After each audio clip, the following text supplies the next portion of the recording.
Happy Friday! Welcome to the Oakland County Megacast. I'm Tyler Keefe from the studios of Civic Center TV and 89.3 Lakes FM. In addition today, as always, our family of networks includes the Birmingham Area Municipal Access, also on Comcast Channel 15 and AT&T Channel 99, as well as 88.1 WBFH, The Biff. And today, joining us via Facebook Live, our good friends over at the Orchard Mall. I'd like to thank Kelly Woodley and her entire team over there for joining us via Facebook Live today. And as always, from her home studios, here is Ronnie Dahl.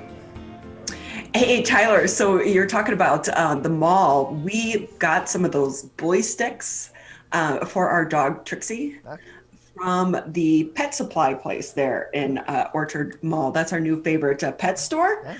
But then and she loves those bully sticks. So usually what happens is after she has her breakfast, she'll get a bully stick just to keep her quiet as we get the show going. And then usually she'll go off and take another nap or whatever. Well, my husband was like, because we're trying to read the ingredients about what we're feeding our dog. Yes. We make her dog food, by the way. It's like an all-day affair. So we hand make her dog food, it's like once a month. And then, her snacks and stuff, we've been making sure we get organic snacks, things of that nature. The dog eats better than we do, by the way.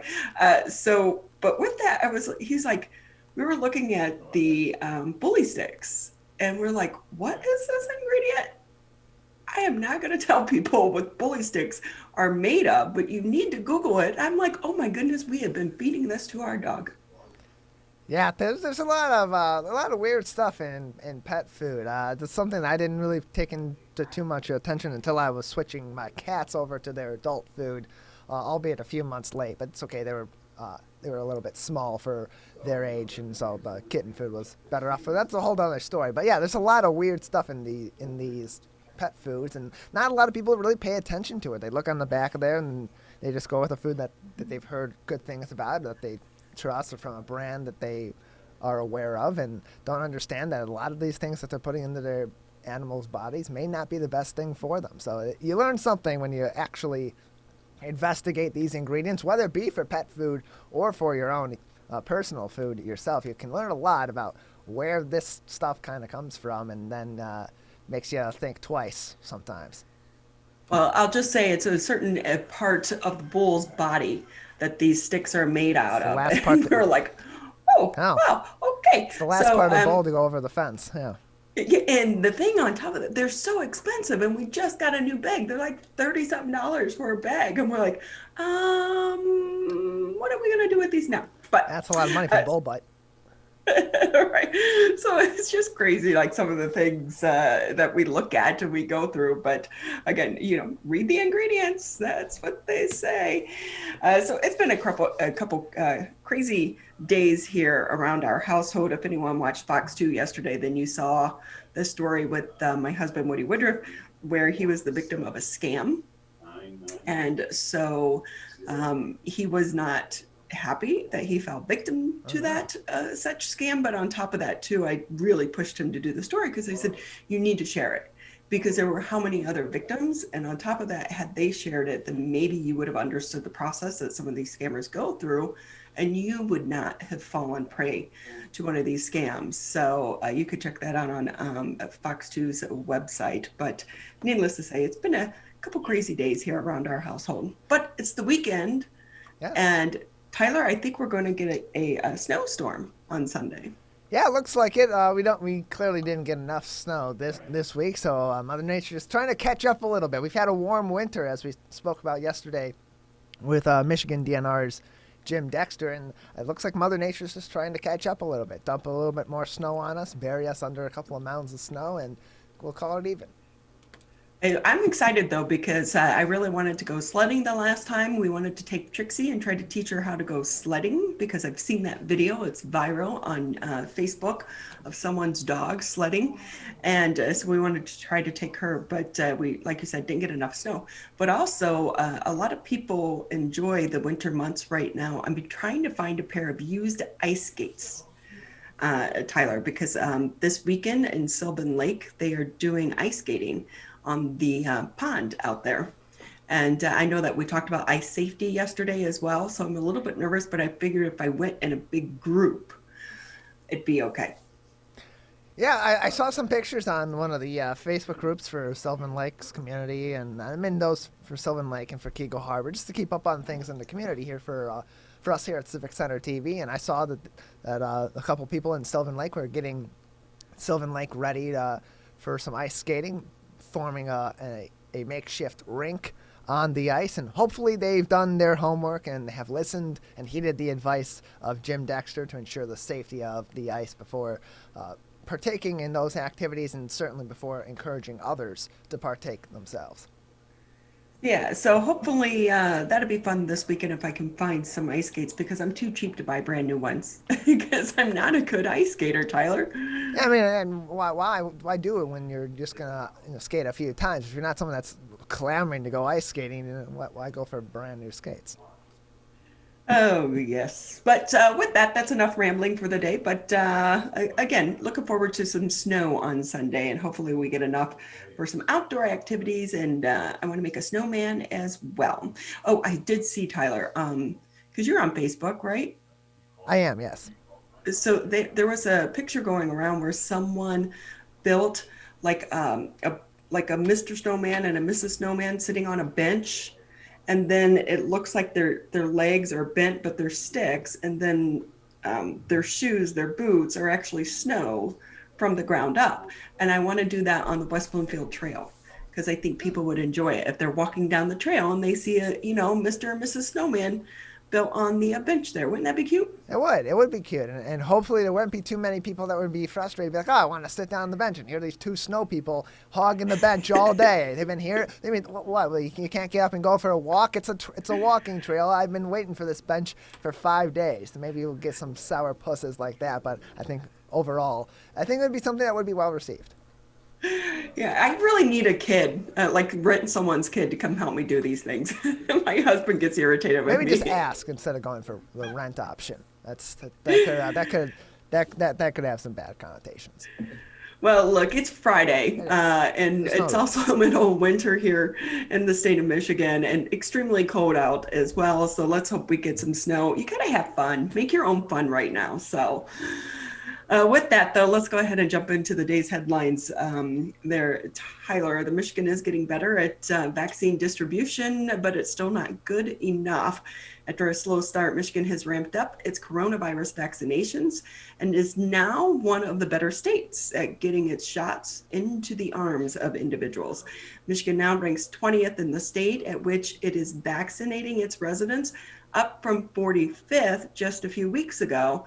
But despite the improvement, frustration is rampant among residents as well as county and health officials, because most say there simply still are not enough doses of the vaccines designed to stop the spread of the disease that has killed over 14,000 people in Michigan alone. Some good news, though, Tyler, I was watching Good Morning America this morning, and they did announce that it looks like Johnson & Johnson is getting closer at getting its vaccine approved, expecting it could start being rolled out for people by the end of February. And the thing with the Johnson & Johnson vaccine that is so different, it only requires one dose, and it doesn't require those high-tech freezers. Yeah, that's the great news about this potential vaccine, and it seems like it could be a very big help in ramping up the vaccination effort, maybe getting back on track. You could theoretically use the one-dose vaccine for people that need to be immediately vaccinated, those in at-risk categories like 55 to 65 years old and above. Those with other immunodeficiencies or comorbidities could get the single shot, be vaccinated fairly quickly, and then the rest of the general population could be in the two-shot variety until you've gotten through the vulnerable and the first responder populations entirely with the single shot. So this could be a huge help potentially if it is able to get its approval and begin distribution in the next few weeks. And look, for people like me, I don't like needles. They make me wheezy and queasy, and I just don't like them. So one shot, I'll take it. Yeah. Yeah, a lot of people are averse to shots and don't want to go in for two, or don't want to have the hassle of having to navigate their busy schedule around going in for a second shot. And so it's all the more reason this single shot variety is very enticing in the medical community and in the general community as well. You think about it too. It doesn't need that advanced refrigeration, which means that it could potentially be distributed by primary care physicians. So, hey, Tyler, have you gotten your second stimulus check yet? I did, yeah. I got both as a direct deposit, so I have received it.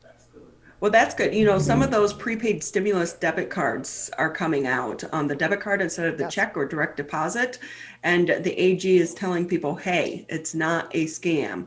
So as more stimulus payments are sent out, Michigan Attorney General Dana Nessel reminds residents prepaid Visa debit cards are not a scam. So what you want to do is look out for the white envelope. It's going to come from the U.S. Department of Treasury. Stimulus debit cards will have a Visa logo on the front and MetaBank NA on the back. Prepaid stimulus visas are mailed with instructions, but Michigan residents can expect stimulus payments in one of three ways.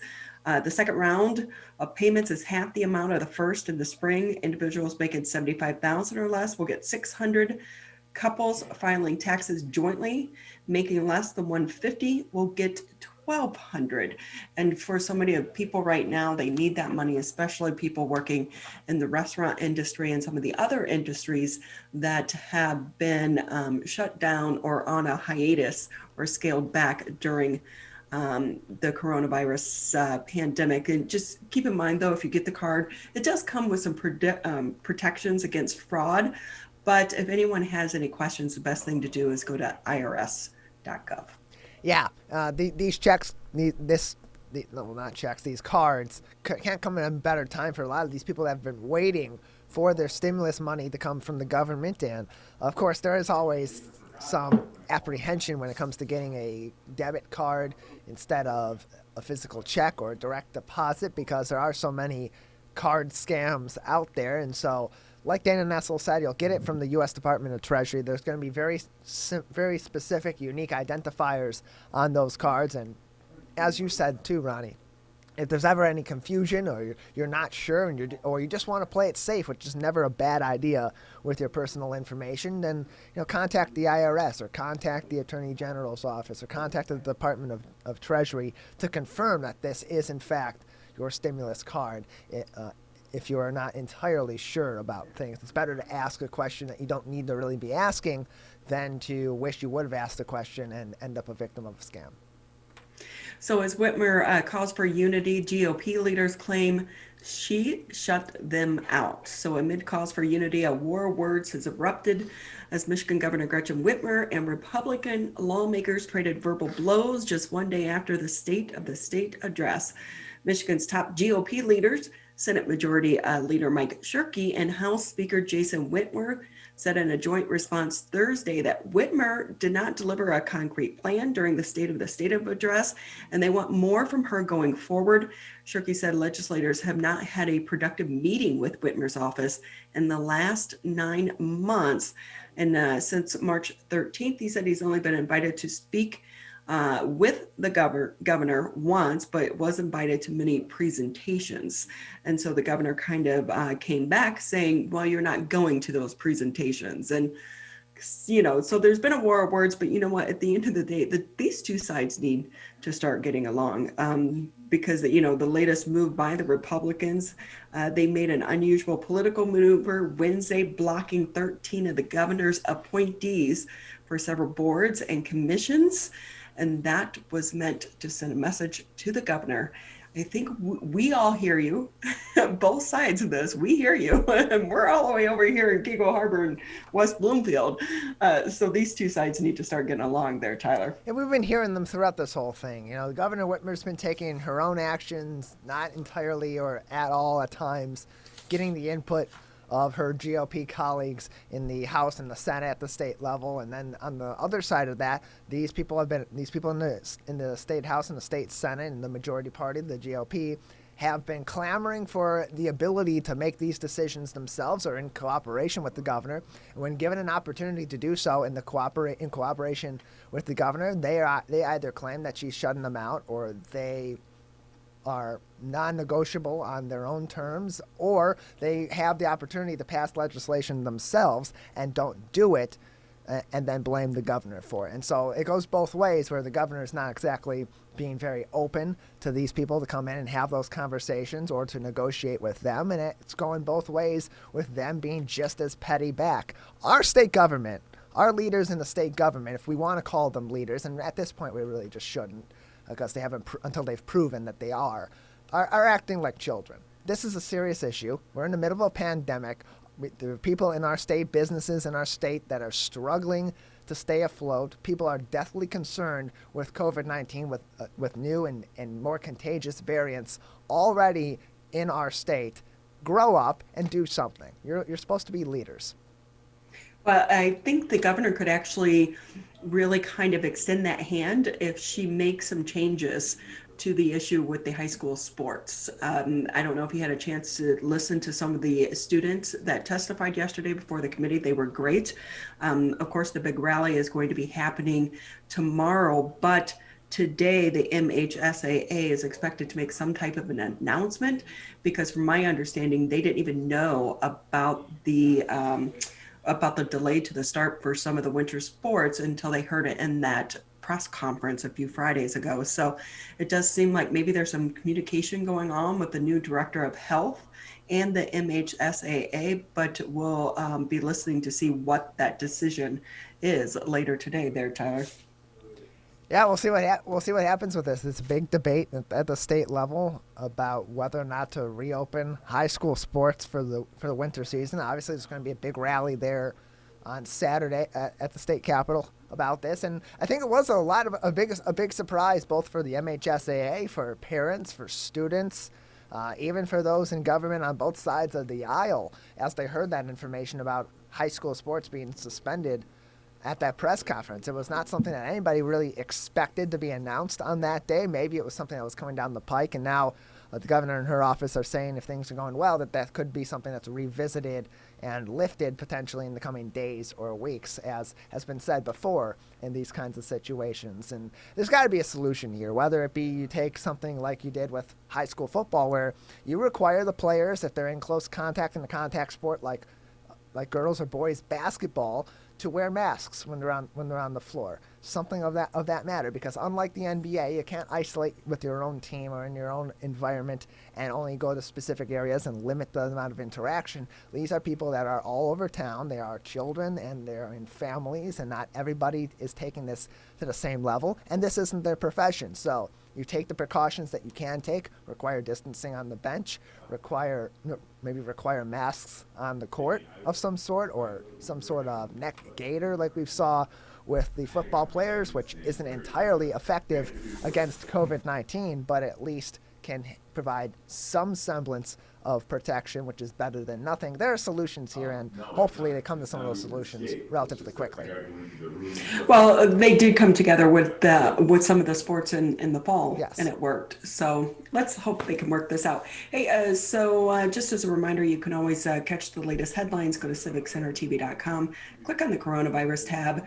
That's where you'll find the latest headlines each and every morning, but also direct links to some of the resources for you to be able to check out the information for yourself, including tabs for the CDC, the state of Michigan, as well as Oakland County. So with that, Tyler, we're going to take a quick break. We have a great lineup ahead for you, and when we come back, we'll be speaking with George Miller. He's the executive director for the Rainbow Connection. This is the Oakland County Megacast. Perry tested positive for COVID-19. Emma was exposed to a friend who's positive. Willa's waiting on test results. After any contact with COVID-19, or if you test positive, stay home for at least 10 days. If you live with others, keep your distance and wear a mask. Help Michigan contain COVID-19. Visit michigan.gov/containcovid. Hi, my name is Kurt Lawson, and I'm the Public Information Officer for West Bloomfield Township. We wanted to reach out to you, our older adults, to provide information that you may find useful during this difficult time. We want to ensure you that West Bloomfield Town Hall, our Waters and Utility Department, West Bloomfield Parks, and our police and fire departments continue to work hard on your behalf. Information and resources can be found on the Township website, the police Facebook and Twitter, or call West Bloomfield Park's COVID-19 Help Hotline. Please remember to keep your social distance of at least 6 feet, wear facial coverings when you leave your home, and wash your hands for at least 20 seconds with soap. These precautions will help keep you safe during these difficult times.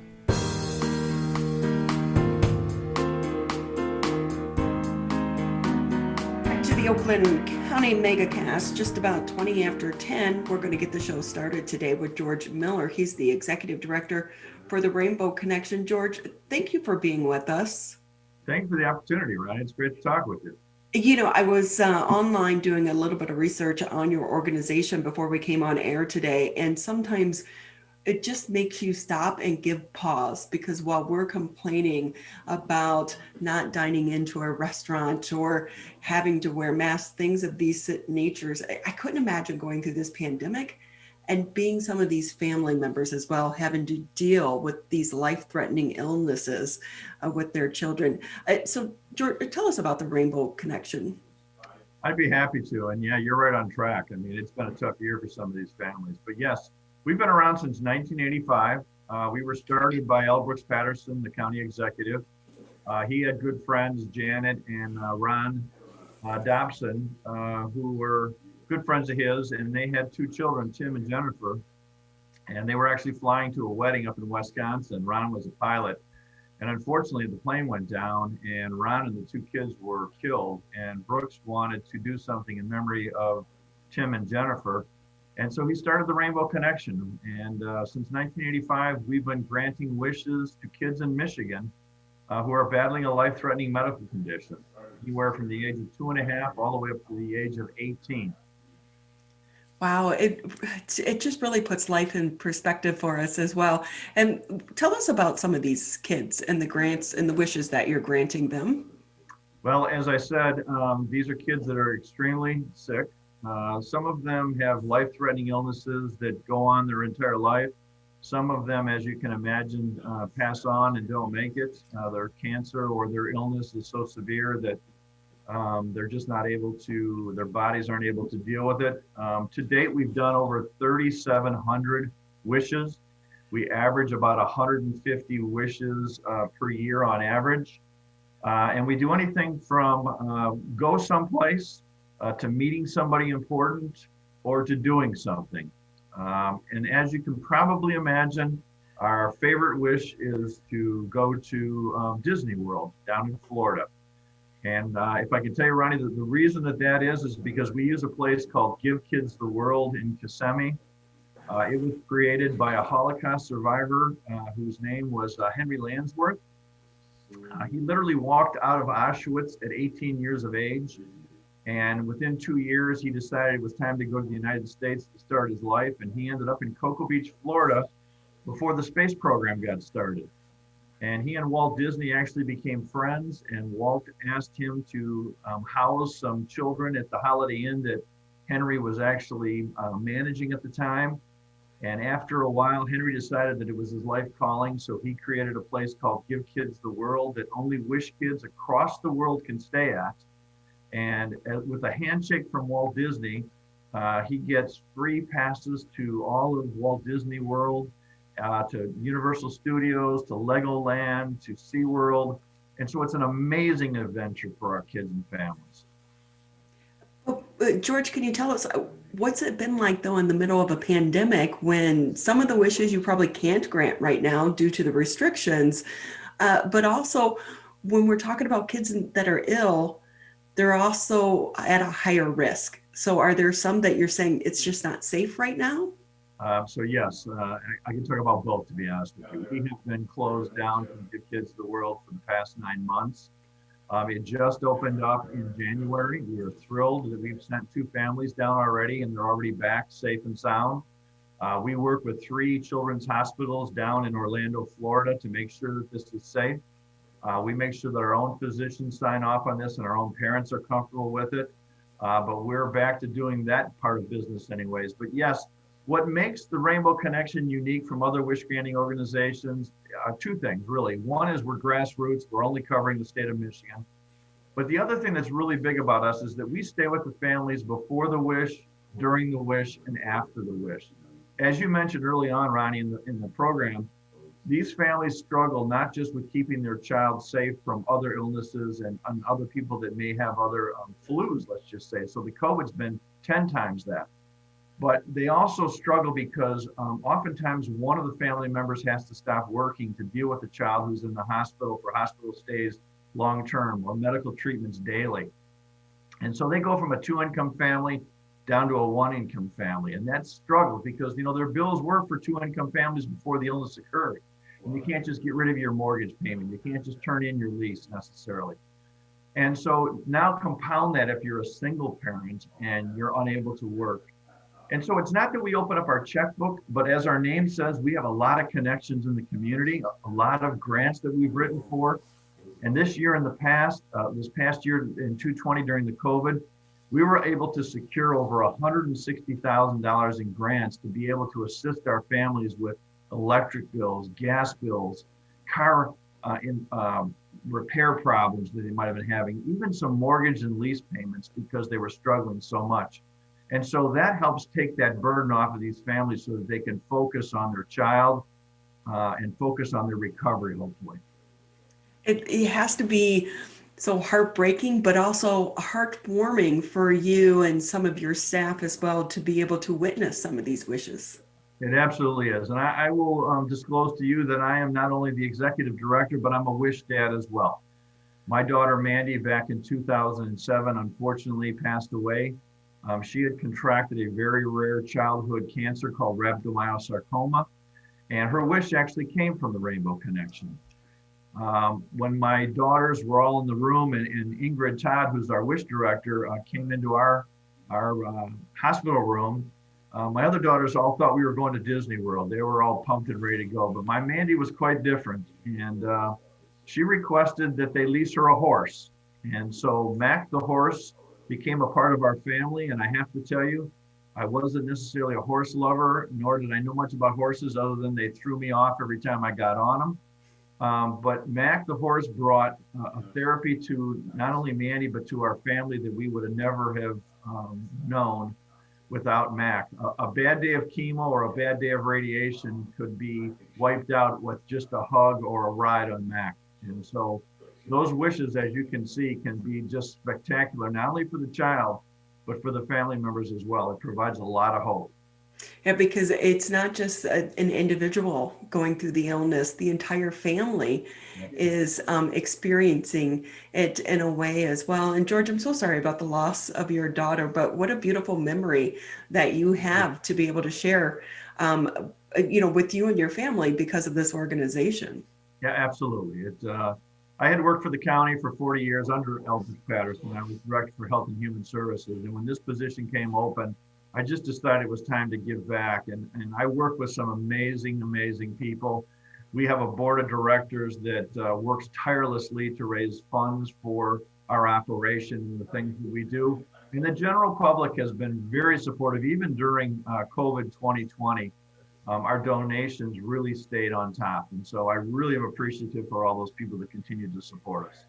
Yeah, that is great to hear because so many nonprofits are really struggling right now due to the virus because corporations aren't giving like they once used to give, or just those regular, office drives, Right. But people aren't in the office anymore. So you have to think about fundraising in a different way.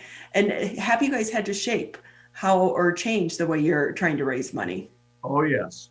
Our major event last year which is our Dreammakers Ball, which is really a black tie gala.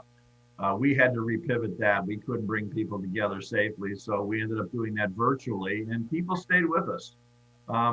Zoom meetings and Microsoft Teams hadn't all become popular yet, and so people were kind of interested in that. And so we were able to do some of those things through virtual. Our golf outing, however, was a huge success last year. People felt comfortable coming to the outdoors. And so for our Celebration of Dreams, which takes place in November, we tried to repivot that a little bit and had to actually repivot it 3 different times. It was supposed to be a drive-in movie theater with a meal, but it snowed so bad that the people that do the screen couldn't do it. And so it ended up just being a drive-through to get your dinner and go on home and watch a video that we could provide on a channel that we had through YouTube. But people were still there. I mean, they really supported us and really stuck with us. And I really greatly appreciate that. We're ready to go back to fundraising, I hope, this year. We've got our Dreammakers Ball coming up on May the 22nd. It's going to be at the M1 Concourse in Pontiac. It's going to be an outdoor event under their huge outdoor tent that's about 100 by 20 feet in diameter. And so it's going to be a safe environment for people to come and gather and help fundraise for us to make these wishes come true. Oh, I so hope that you're able to be able to have that and in person. And M1, it is such a great venue for us to have right here in our backyard as well. It absolutely is. I agree. For people that don't know about it, it is a gem in the city of Pontiac. It really is. So on your website, you guys do some really cute marketing, like Snow the Love and, the League of Hope Heroes. Tell us a little bit about some of the programs that you have going on right now. So League of Hope Heroes is something new that we created where people can become monthly donors, and they become our heroes, obviously, because of the monthly donations. And we've really been able to improve our monthly donations by about tenfold over the course of the last year by going to that type of program. There are people out there that are very generous and want to give back to a community. And so signing up to be a monthly donor has been something that we've really tapped into successfully. Snow the Love is a campaign that my marketing director, Megan Phelps, came up with. And what we're trying to do is build a snowman and send us a picture on Instagram of that snowman, and you can potentially win a prize. But the beauty of it is Sheldon Buick GMC in Rochester, Russ Shelton and his wife Kathy, were generous enough to say that for every snowman that was made and sent to Instagram, they would give $10 towards a wish, up to $5,000, which is, if we can get that many people to do it, that $5,000 will actually make a wish come true. That's about our average cost of a wish these days. And so we're excited about it. It's a way to get people outdoors. It's a way to get people to be creative. We're hoping that there's snow around, but if there's not snow around, you can make it out of styrofoam. You can draw a stick snowman, whatever you think might win the contest. Just turn it in so we can get our $10 from Sheldon Buick GMC. George, I love that. And we are supposed to get the big snowstorm this weekend. Fingers crossed. That's right. I was just telling our Tyler that I wanted to make a Mr. and Mrs. Snowman sitting out on the bench on the West Bloomfield Trail. He was laughing at me. I think it's a great idea. I would support it, and I would vote for it, to be honest with you, Ronnie. So, but this gives me a reason to do it, and we'll definitely make sure that we share this a lot on our social media as well to try to get the participation up. It's the first time I'm hearing about it, and it's absolutely beautiful, just like the wishes that you grant as well. So how do you come up with the wishes, or do the kids get to pick their wishes? No, really, my wish department, Ingrid Todd, has been great at really listening to the kids. Oftentimes you'll go into a room and the parents already have an idea, but we really want to hear from the kids as to what it is that they want. And, you'll get things like somebody wants a gaming computer. Somebody maybe just wants a shopping spree. Maybe somebody wants to meet someone. We've had a young man that wanted to meet Mark Wahlberg. And the reason he wanted to meet Mark Wahlberg was he got on Google and he asked Google, who's the nicest actor that's out there? And for some reason, Mark Wahlberg popped up. And so we reached out to Mark Wahlberg through a variety of channels that we had. And Mark was going to open one of the new Wahlberg restaurants, Wahlburgers, and it was in Mall of America, of all places. And so we sent this young man with his mom to Mall of America to meet with Mark. And we thought that, as happens sometimes with some of our other celebrities, that he'd get a few minutes with Mark and Mark would take some pictures with him and that would be it. Mark was phenomenal. He came over to the young man and to his mom and said, look, I've got to give a speech to open up this restaurant. As soon as I'm done, myself and my brothers are going to come over. We're going to have a meal with you. And as soon as he was done opening the restaurant, Mark and his brothers came over and sat, and it was an hour and a half of just having some fun with Mark Wahlberg and this young man. it was just phenomenal. And so when we do make those connections, or if they do want to meet a celebrity, usually the celebrities or the entity goes out of their way to make this just a phenomenal experience, as you can imagine. But yes, the kids come up with the things. We can help them with things like when they're not sure what they want to do about talking about a Disney trip. We've actually had other trips before COVID came around where we could maybe send them to a grandmother they hadn't seen in Italy for years, or if they like to do a cruise. There was Disney cruises for a while also. But it's usually go somewhere, meet somebody, or do something is the criteria that we look at. George, have there ever been wishes that you haven't been able to grant? I cannot think of anything in the 4 years that I've been here. The only thing that would prevent us is if it was cost prohibitive. I will say that sometimes there is a concern with going to places like Hawaii, but we work with organizations over there, hotels and condo associations that really treat us well. So it's just a matter of being patient and letting us work on the airfare to get the airfare within reason. And so I think my staff has been incredibly creative to the point where I can't think of anything right now where we haven't been able to make come true in some fashion.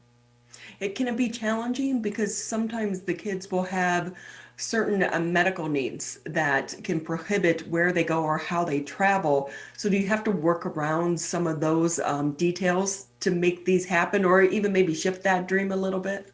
Yes, because and the best place that we can do all that with is at Give Kids the World. They have literally medical professionals on staff.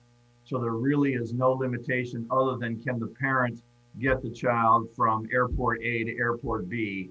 If that can occur and they're safe in doing that, the medical supplies, the medical needs they need are all taken care of by Give Kids the World.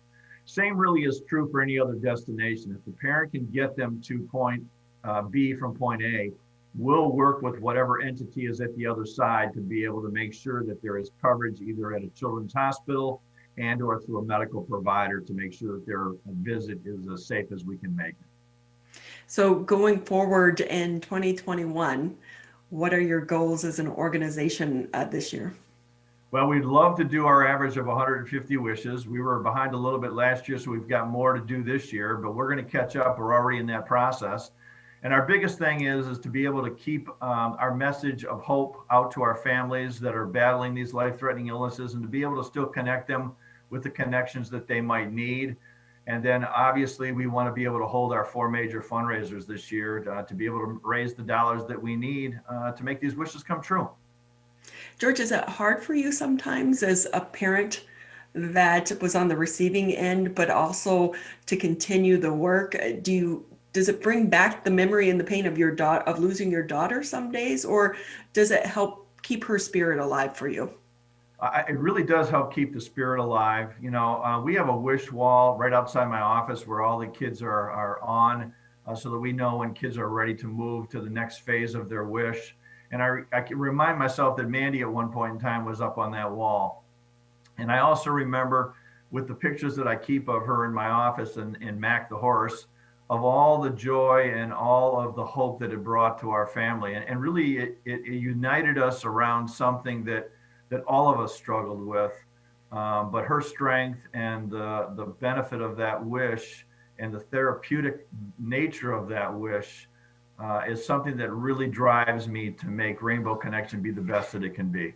Well, we know that the wishes can't make everything better for them, but at least for that moment of time, it gives them something to smile about.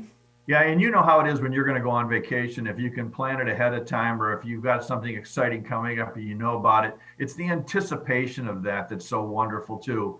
And so we're hopeful that that anticipation gives the child and the family something positive to focus on. I've been lucky enough to work on bedrooms for the Sweet Dreams Project. My sister's one of the co-founders. And so early on, when they didn't have the resources or the talent, they would put us to work. And I'm not much of an artist, so you knew they had to be desperate to call me in as backup. But you just leave working with some of these families with the new appreciation for everything in life. And so you guys are doing great things and you're on a great journey. So thank you for everything that you're doing to keep this organization going. And again, before we let you go, tell people the website for them to get involved. It's simple. It's rainbowconnection.org, rainbowconnection.org. And we have all kinds of opportunities for either donating and or volunteering, because we do use volunteers. We only have 9 full-time staff. And so we rely heavily on volunteers, especially for a lot of the fundraising that we do. But yes, I appreciate being on the show today, and I appreciate just getting more information out about the Rainbow Connection. Sometimes I worry that we're the best kept secret in Michigan, but we want to make sure that people understand what we do and that we're around. Most definitely. And we'll be looking for those snowmen, snow women, and snow dogs this weekend, right? Absolutely. Absolutely. Keep them coming so we can raise that $5,000. Well, we'll be happy to try to reach that goal, George. Thank you for being with us. Thanks again. Thanks for the opportunity. Take care. Okay, you take care as well. George Miller, he's the executive director for the Rainbow Connection. Amazing work that he and his team are doing to help some of the kids here in the state of Michigan. We're going to take a quick break here on the Megacast, and when we come back, we are going to be heading over to Oakland University. This is the Oakland County Megacast. As rivals, we don't always see eye to eye. Like who scored the best recruits? Who's gonna be who? And whether we wear green or blue. But one thing we can all agree on to help stop the spread of COVID-19. Wear a mask. Wear a mask. Wear a mask. Wear a mask. Wear a mask. The ball's in your court, Michigan. Michigan, we still need to stay careful because we don't want to go backwards, back to where we started. So keep standing 6 feet apart, keep wearing a mask in public, and if you have symptoms, talk to a healthcare provider about getting tested. To move forward, let's all do our part. So stay careful. Michigan.gov/coronavirus.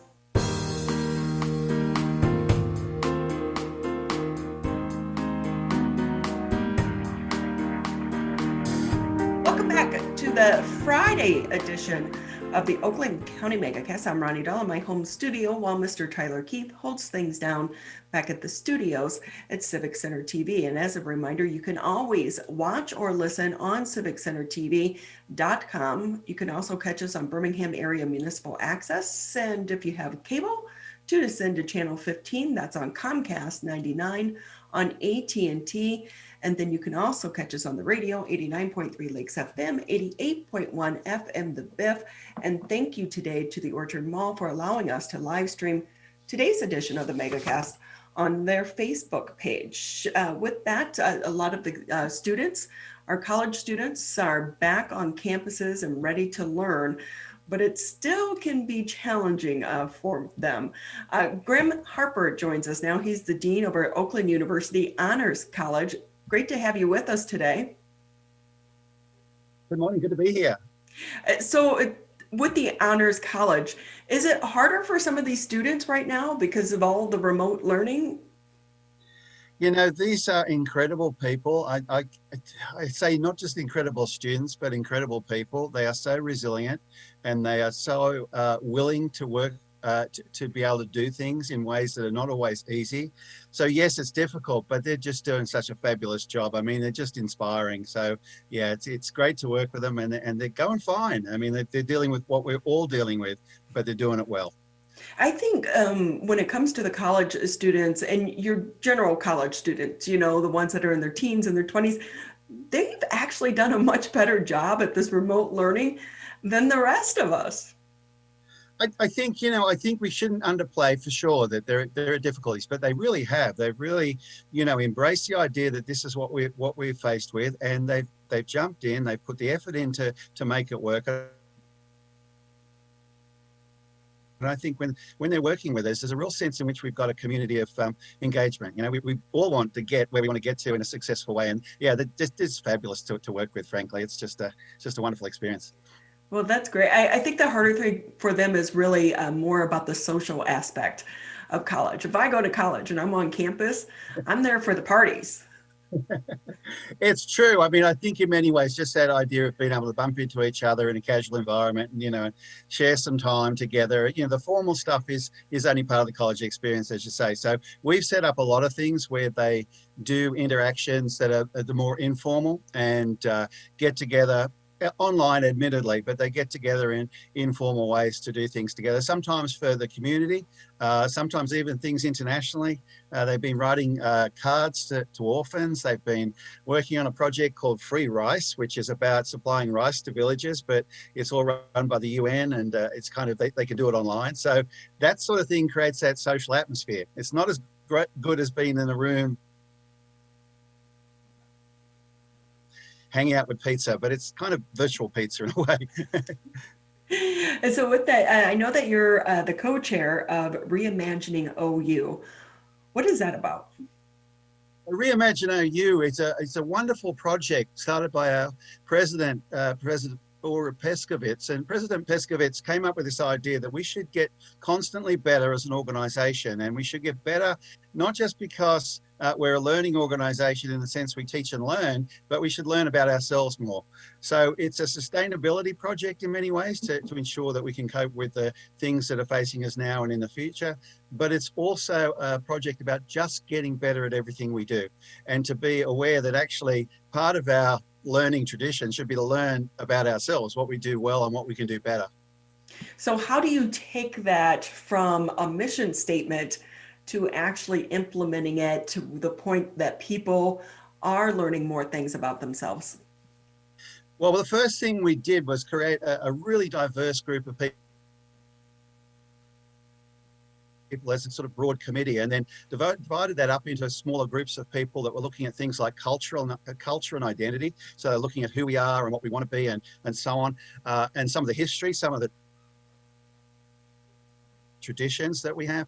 And then we had people looking at some of those structures and the processes that organizations have to deal in. So whether that's financial or just organizational things. And then we had another group looking effectively at what comes next. So at the path ahead, at sustainable things, and just getting everybody to talk and bring in ideas and survey and discuss and really sort of get dynamic about these ideas about where we can learn more. And that's how it's worked. It's been very grassroots.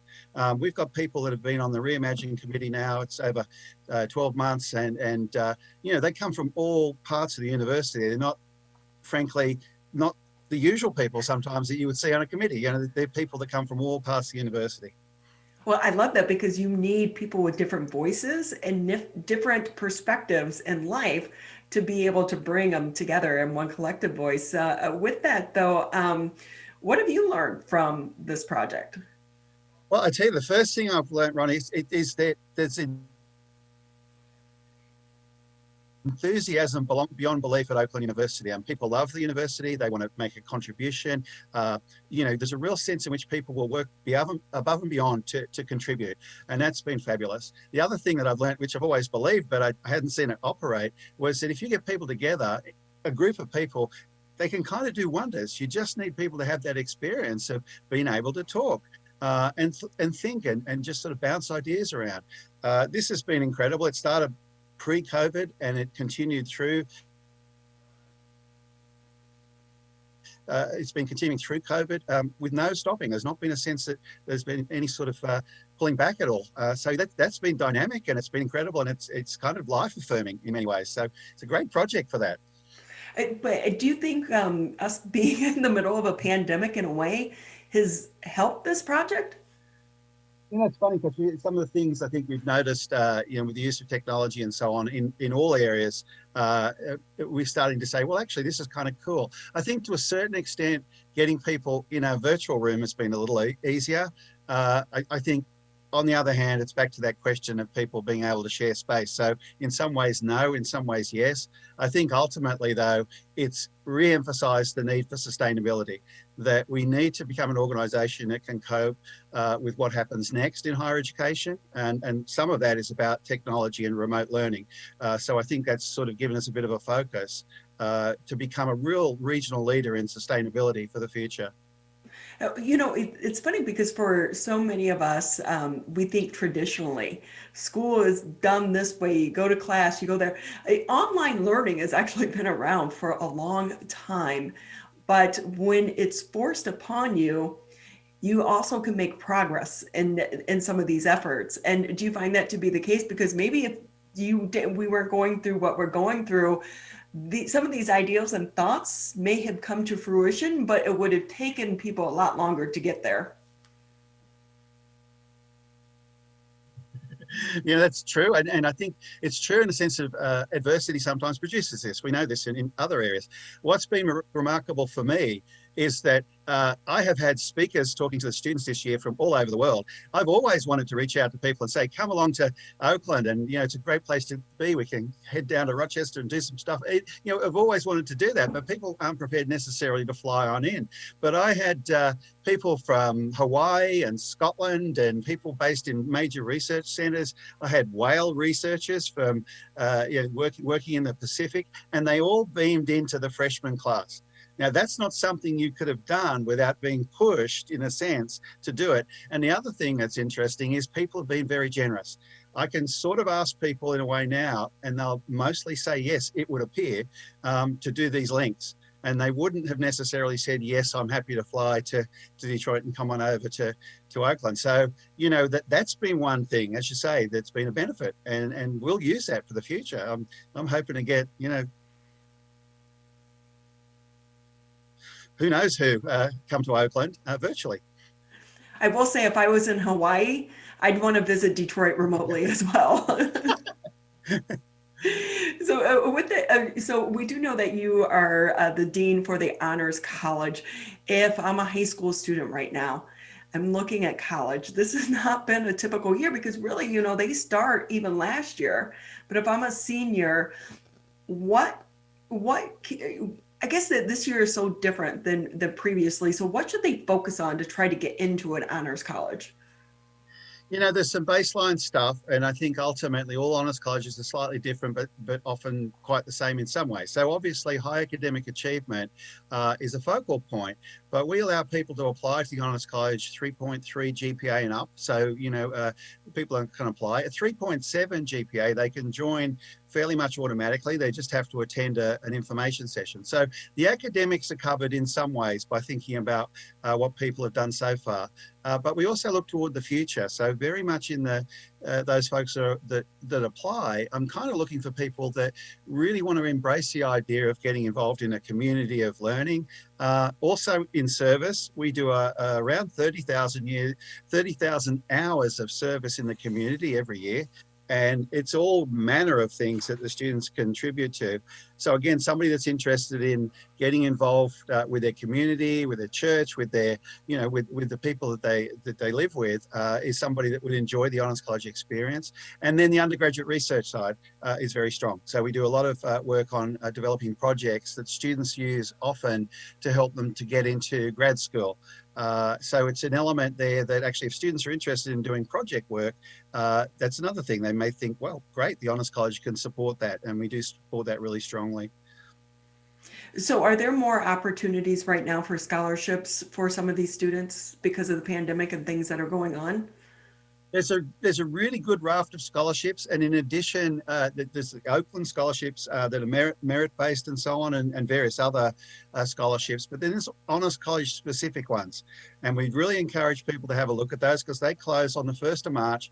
And if you're joining the Honors College, you can apply for those. Yeah, there's a good range of support, and I think very much so that people can actually look at what the overall cost of their higher education will be, and see that the combination of excellence and value can happen. You do need to look, and you do need to ask the question, and we really would say reach out to us and we can point you in that direction. But that would be one thing to think about is, before 1st of March, make sure you're looking for that scholarship dollar, because there is a fair amount out there at the moment. Are any things changed this year when you're trying to decide on these students because of some of the issues that may have, come up for them or their family members in the pandemic? So maybe if they were an active leader in volunteering and things of that nature, but then the pandemic hit, maybe a family member lost the job, so they had to get a job to help pick up the slack. Can they put that in the application process, and do those things come into consideration?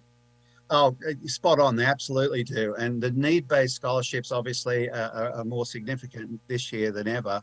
That history, and I think most institutions, and certainly Oakland's a good example, are very aware of what this 12 months has been all about. And I think that's not to assume that actually some of those dare I say, sort of stricter guidelines there in the past were not going to be revisited. And I do really say, and you can probably tell I do like talking to people, but I think people should talk. And I would really recommend to people that they reach out and ask the question, what have you got going for us at the moment? What can we do? And what do we need to say? We say to people that apply for honors college scholarships, just look at the criteria. And if you can't work out what you should be talking about in your application,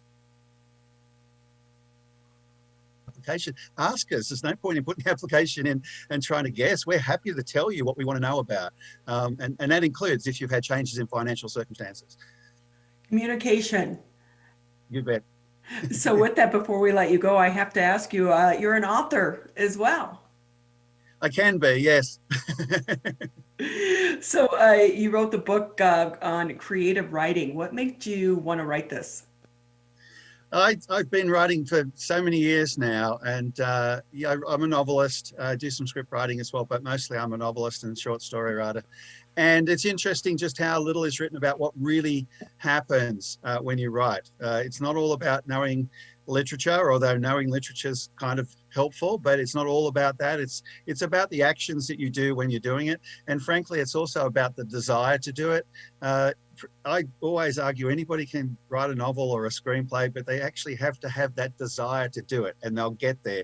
And you shouldn't be sort of put off by that. So I've written quite a few things about that fact that if you really want to do it, it's available to you. And I just find it a whole bunch of fun. So I kind of recommend it. But I have to ask you, because I know some journalists, they have a gift for the written word.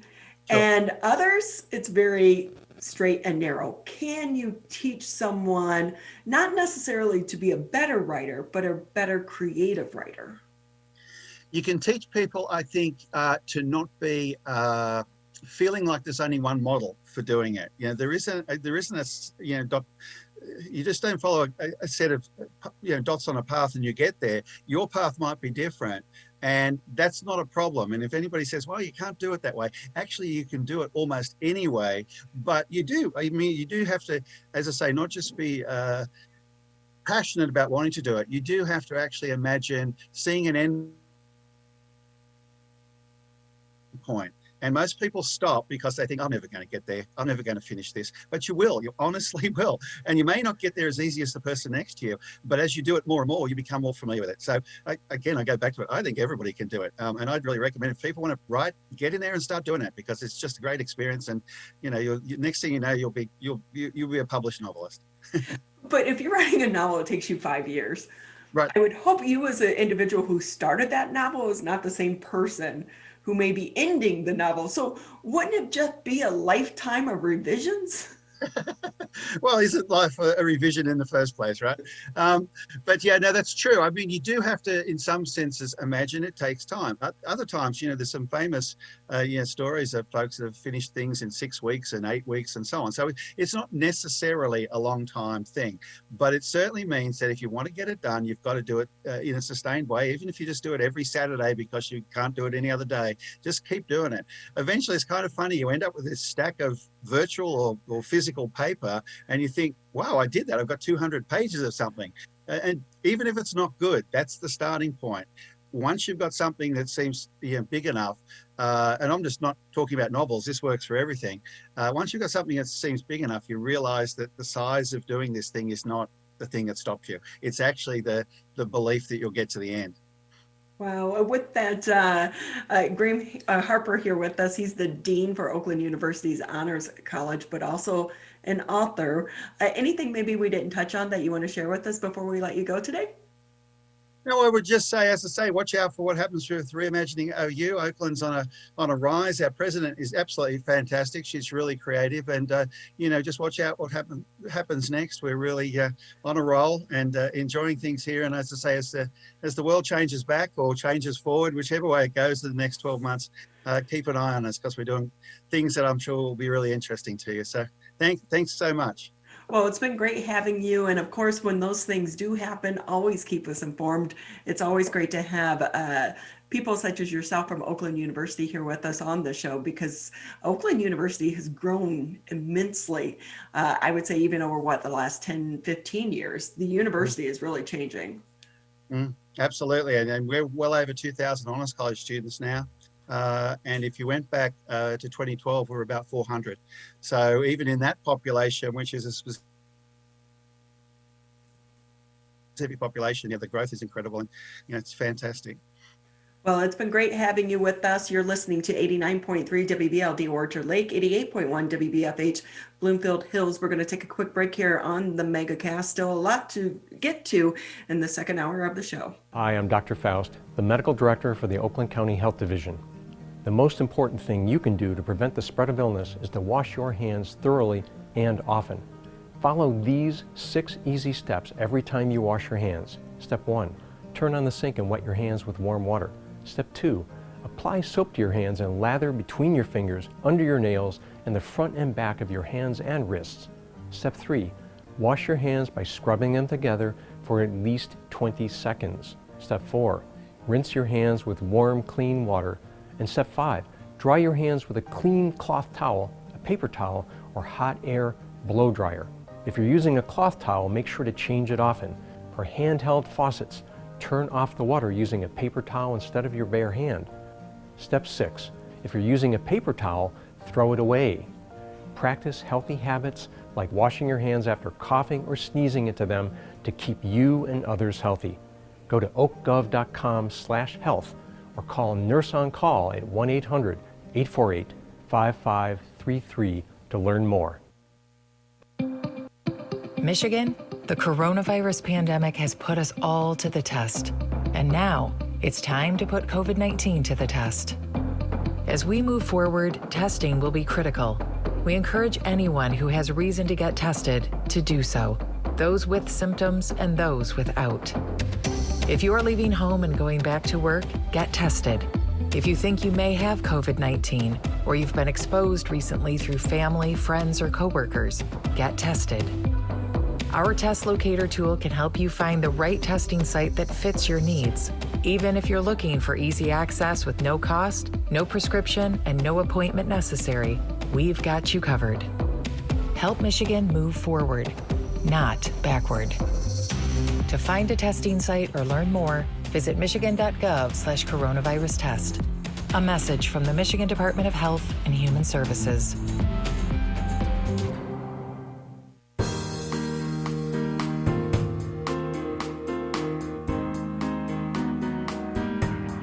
We want to say thank you for taking time out of your Friday to join us here on the Oakland County Megacast. Tyler and I are here Monday through Friday, 10 a.m.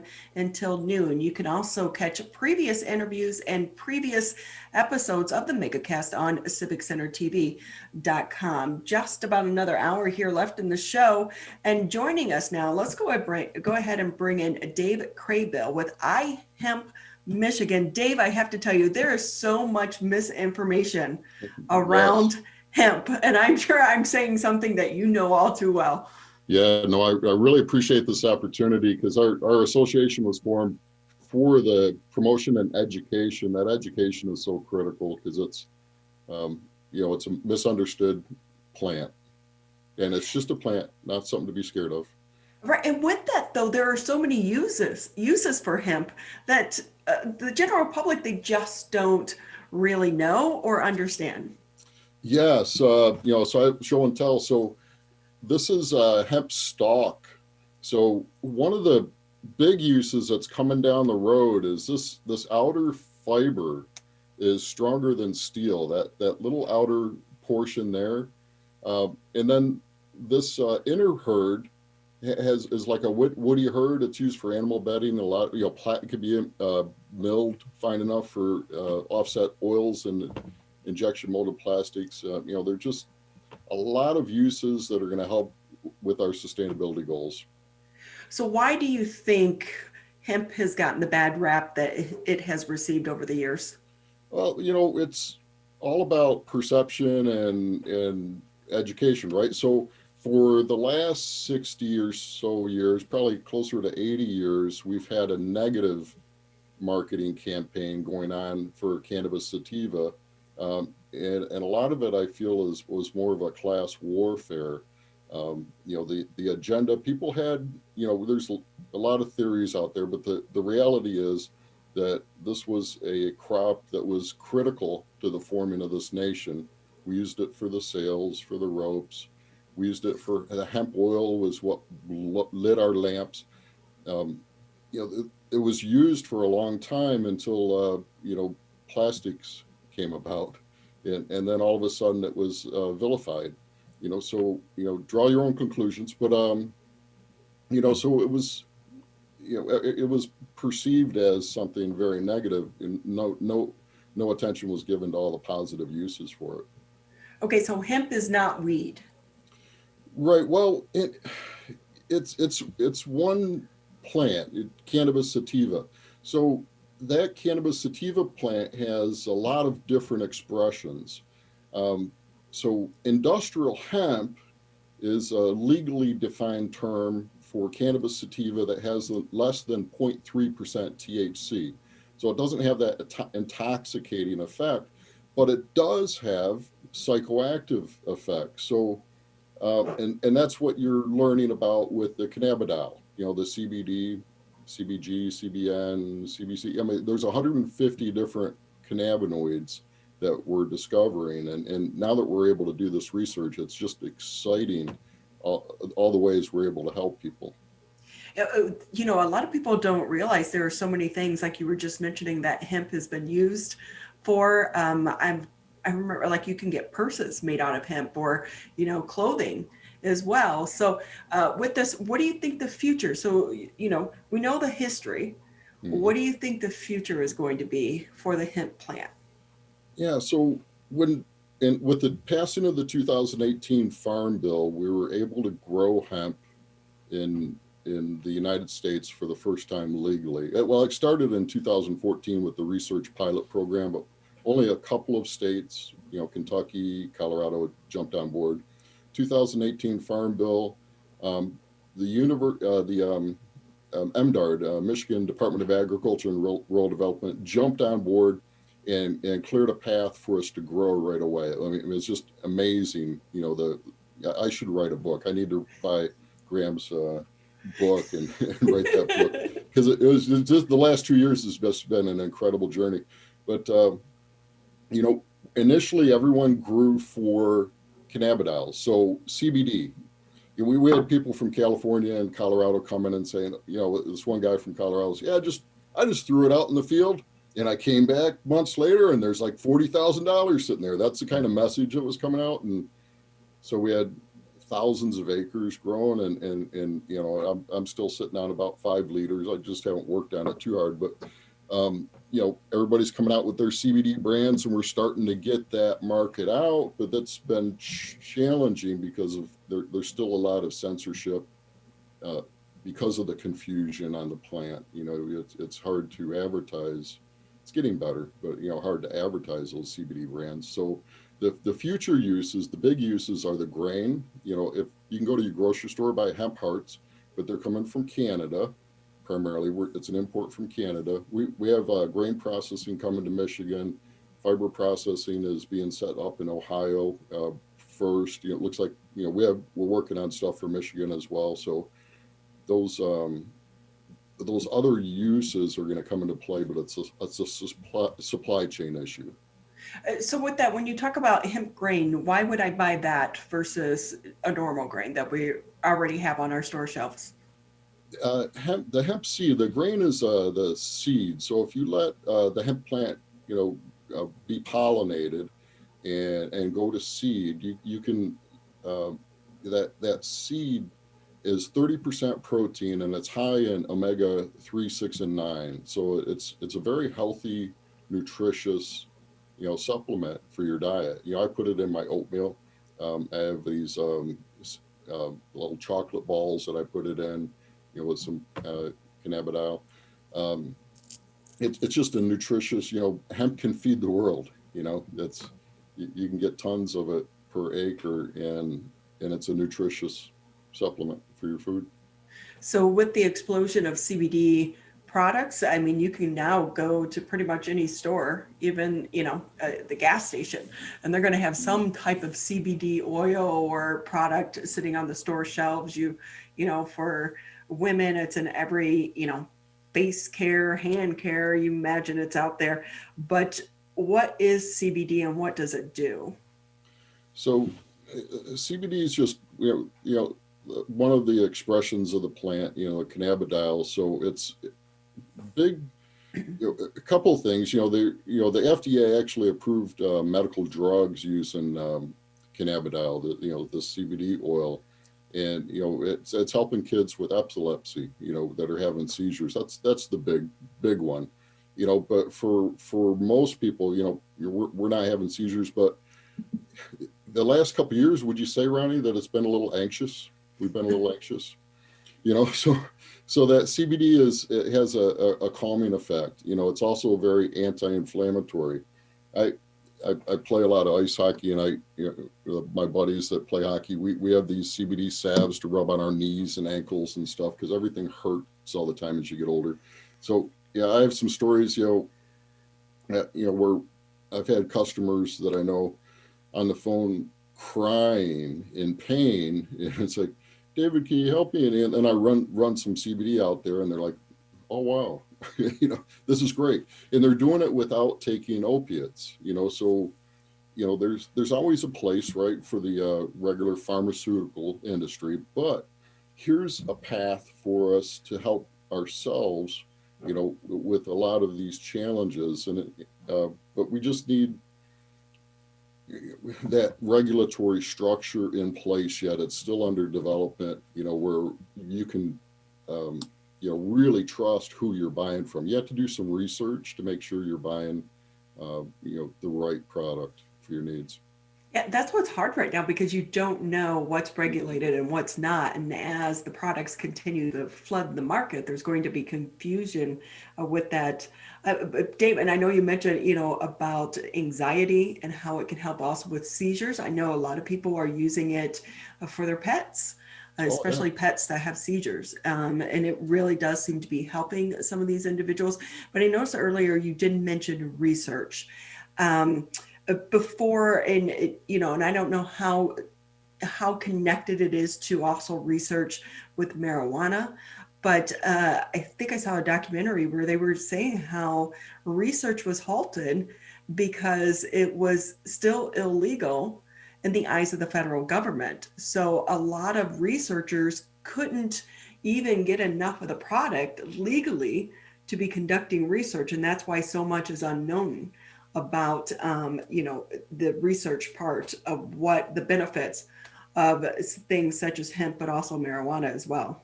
Yeah, I did an interview, early on in my hemp journey, early in 2019, a scientist who had his degree at, I think it was Tulane University, and it was in psychedelics.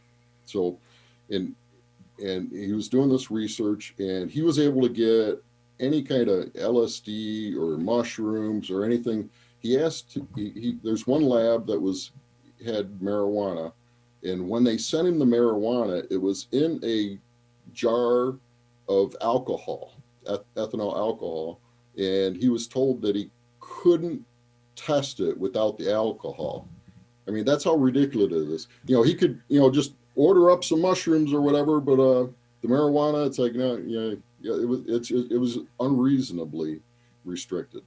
Yeah, a lot of people just don't realize those things that can be the roadblocks that some of the scientists are up against. And with that, what advice do you have for a regular person such as myself or some of our listeners and viewers, if they're trying to buy some of these products such as CBD? How do they know what is a good product that they're buying? Yeah, so that's so important on the labeling. So look for, read the label and do some research on the company that's selling it, because they should have what's called a certificate of analysis. We call it a COA in the industry, and it'll tell you actually the test results on the product. So there are test labs. The products are being tested. There's good formulators that are producing some really consistent products. There's the U.S. Hemp Authority is working with, I'm not going to come up with the name of it, but there's a certification process we're creating within the industry for like a food safe program, and that seal will be available soon, where that this company is taking all those steps to do it right. So it's like anything else. You just need to do some research and find someone that you trust. So as some of the, social thoughts against hemp start to fade away and it becomes more widely acceptable and people become more knowledgeable about hemp, do you think this industry is only going to continue to grow here in the state of Michigan? It's so exciting. I get calls every day from farmers from all around the country, and they see two things. The farmers are having challenges with traditional corn and soy markets, and the crops that they've been selling. Our industrial agricultural infrastructure is not healthy for people or the planet. Industrial hemp offers that path. Not only what a hectare of hemp, and I have to go by hectare because I got this from Australia, but it's at over 20 tons of carbon is pulled out of the atmosphere. Just one, so imagine if we're growing thousands of acres of hemp for fiber and grain. Not only are we going to pull carbon out of the atmosphere, but we're going to offset petroleum products going into our plastics and produce healthier food. So I see a real bright future coming. Yeah, so this could be a big boost for Michigan's industry then. Yeah, we're connecting with people. People are coming to Michigan to engage with our farmers because we have the infrastructure for manufacturing. We have the injection molded plastics. How cool would it be? Do you know the Solo Cup, the red Solo Cups? There's been songs written about. Can you imagine a hemp red Solo Cup? How cool is that? Dart Corporation makes those Solo Cups right here in Michigan. So we're knocking on their door, talking to them. But we did have, we just had an expo, the Midwest iHemp Expo. Carhartt engaged with us, and their researchers were engaged with us in this expo. Amway Corporation's interested in sustainable packaging. Look at all the packaging that we have, these paper products and that. With the hemp products, we host this iHemp Hour show every Thursday, and we just had a young man out in California. He's making hemp tensils that will disintegrate in a landfill, and the cost is a little higher right now, but they go away. This plastic issue, which you talked about earlier on your show, is real, and hemp offers that path to fix that problem. So many possibilities with hemp. Dave Crabill with us here on the Megacast. Dave, you're the expert in this arena, so anything maybe I didn't ask that you think our listeners and our viewers need to know? Well, we're going to be putting out a lot of content from our expo as we, it's just like trying to drink from a fire hose. So I encourage them to go to ihempmichigan.com, go through some of our content. We interview people on a regular basis, just as you're doing. I commend you for such a long show. That's exhausting, but yeah, but just learn, just open your eyes, do some research, and you'll be amazed. Right. If just educate yourself. Yes. Well, Dave, it's been great having you with us. We appreciate your time. Thanks for the opportunity. Thank you. Quickly, what's your website if people want to get more information? ihempmichigan.com. That's an easy one. Dave Crabill with us, iHempMichigan.com. We appreciate your time. Thanks so much. We're going to take a quick break here on the Oakland County Megacast. The only way to beat COVID-19 is to face it. You can't get too comfortable. You can't forget the danger. Wear the mask. Wear the mask. Wear the mask. Wash your hands. Keep a safe distance. Especially in the next few months. You know we'll get back to normal. We'll get back to normal. We'll get back to normal. Someday. But not yet. Not yet. Not yet. But not yet. But not yet. Consider virtual gatherings for the holidays. Curbside food orders. Grocery delivery. And shopping local. Shop local. And especially shopping local. Let's beat this virus. We can if we face it together. Together. Together. Together. Together. Together. Together. Together. Together. Together. Together. For the latest information, visit oakgov.com/COVID. Perry tested positive for COVID-19. Emma was exposed to a friend who's positive. Willa's waiting on test results. After any contact with COVID-19, or if you test positive, stay home for at least 10 days. If you live with others, keep your distance and wear a mask. Help Michigan contain COVID-19. Visit michigan.gov/containcovid.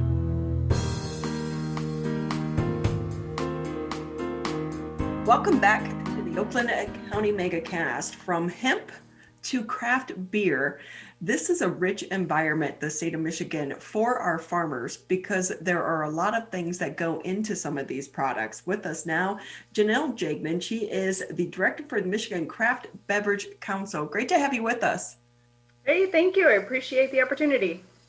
We've had some people from some of the craft beer industry on with us before, and I was telling them it is overwhelming now to go into a store and pick out a beer to take to a party. I used to get freaked out by wine. Now it's like the same anxiety in the craft beer industry.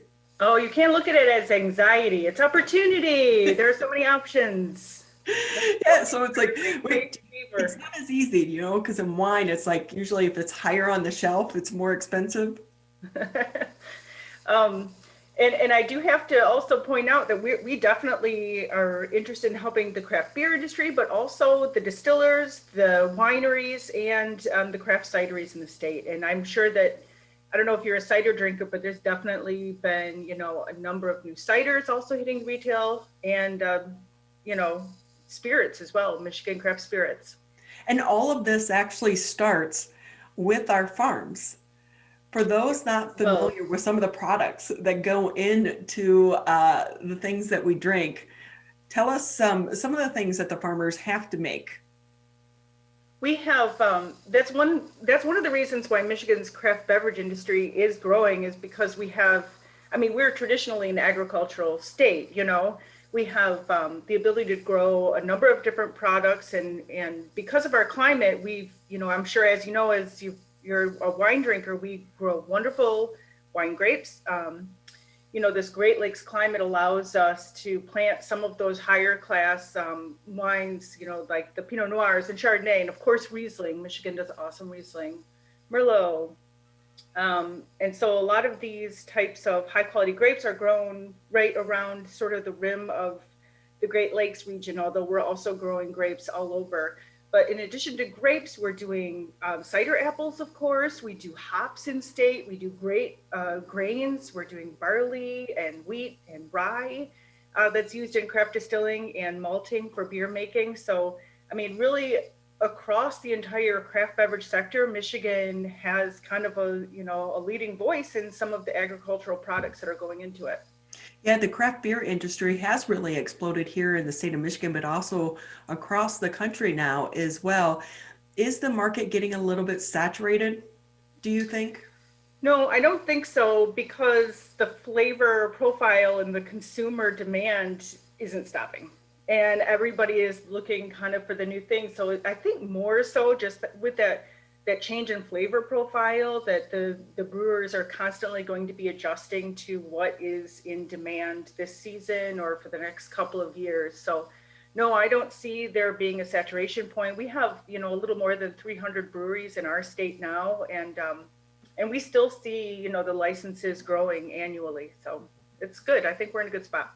In the beginning, it seemed like the craft beer industry was a small group, but now some of these big companies, beverage companies, are also getting involved. Is that squeezing out the little guy? No, I mean, there are challenges on both ends. There are challenges to being a really big producer, and then the small producer has different issues. But part of what makes them special, especially for these smaller ones, is that they're really community-based businesses.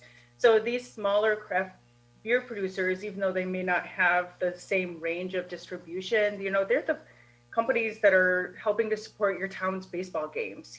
They are providing jobs. They're providing a community space where people need to have a fundraiser or have an art installation or something like that. So the smaller craft beverage producers in our state definitely have an important role that is rooted in jobs, and it's rooted in community.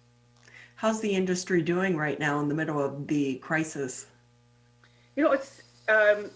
It's different kind of for each of the different segments. And so there are challenges that we have as far as, being, of course, able to welcome people into tasting rooms.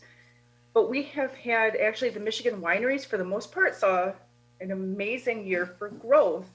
And part of that is because their, connection to agritourism. So when people over the summer were looking to get out and experience an outdoor adventure, they would go to the wineries, and the wineries in many cases have acres of space to be able to welcome guests to walk around and do their sampling. So coupled with excellent weather and also a really, really wonderful growing season, some of the businesses did quite well.